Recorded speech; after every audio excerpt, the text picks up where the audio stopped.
absolutely welcome back to a sunny South Africa on a Friday morning, and welcome back to South African Preppers. So, lessons we can learn from Afghanistan and Haiti and Mozambique and Swaziland, and then the South African situation that took place in Durban recently. Now, the first lesson that we learned from all of these different countries is that when the shit hits the fan, your government will be nowhere to be found. And this is an actual fact. If you look at Afghanistan, what recently happened, and you all know about Afghanistan, when the US Army actually started going back, and they announced that they will be taking a big part of their troops back to America, the Taliban then took the opportunity to move in with 80,000 fairly well-armed troops and the roughly 300,000 Afghan soldiers or security forces that were ironically trained by America. So you should think that these Afghan soldiers and security forces are actually well trained. They literally put their guns down, left their vehicles and the keys inside of the vehicles, and ran for their lives. And this will show you that the government, when it comes down to, and I don't really care in which part of the world you are, because in 2020 your government doesn't again matter where you are in the world, showed you that when they make rules and regulations, you as a law-abiding citizen must actually listen to them. And if you don't listen to them, they will actually make certain things mandatory. But when the shit hits the fan, they will be nowhere to be found.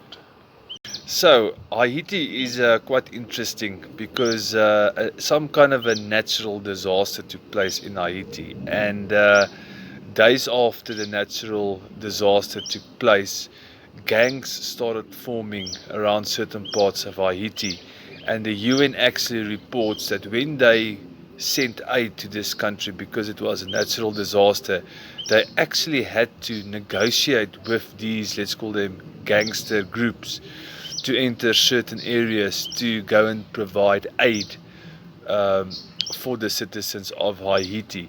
So it just shows you, when the shit hits the fan, people will group. Good people, and in Haiti's case, bad people.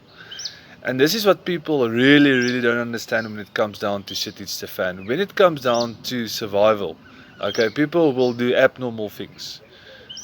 The animal in them will literally come out. And like in northern Mozambique, where Boko Haram actually took over the northern part of Mozambique, they actually went as far as chopping up people.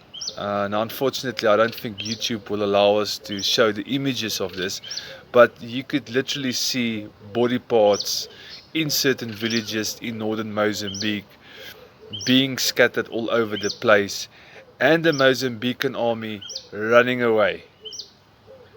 Running away, can you believe it? Leaving their own people behind to be chopped to pieces. So, to sum up this video, number one, your government will not be there for you when the shit hits the fan. Number two is gangs will definitely form when shit hits the fan. Grouping of evil people that will literally, like in Afghanistan, chase you out of the country, or like in Mozambique, chop you to pieces. So this is extremely important to know, that the only possible plan for a shit hits the fan scenario is to be part of a prepping community.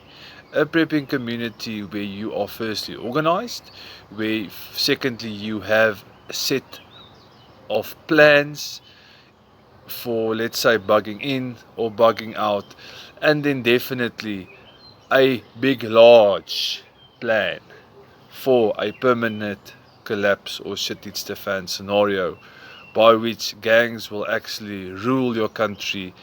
You have to literally isolate yourself, protect yourself, and make sure that you actually have enough food, and that you actually can produce food for the long term.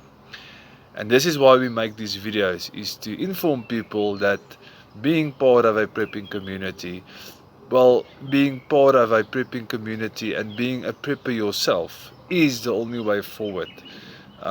We do know that they have got a bigger global agenda for the world, and specifically in South Africa, we've had businesses suffering, we've had businesses closed, we've got hundreds of thousands of people of the population of South Africa that actually does not have a job and does not know where the next meal will come from tomorrow. And this is their big global plan, is to make you a slave. And there's a saying, you will own nothing but you will be happy. And the only way to survive this literally is to prepare, become part of a prepping community. And if you are in South Africa and you don't know where your prepping community is, you can drop me a comment and I'll gladly direct you into the right directions, into our prepping community that has been doing this for over 20 years, actively busy every single day, for hours and hours every single week. We are busy preparing for the collapse of South Africa. Please like, share and subscribe.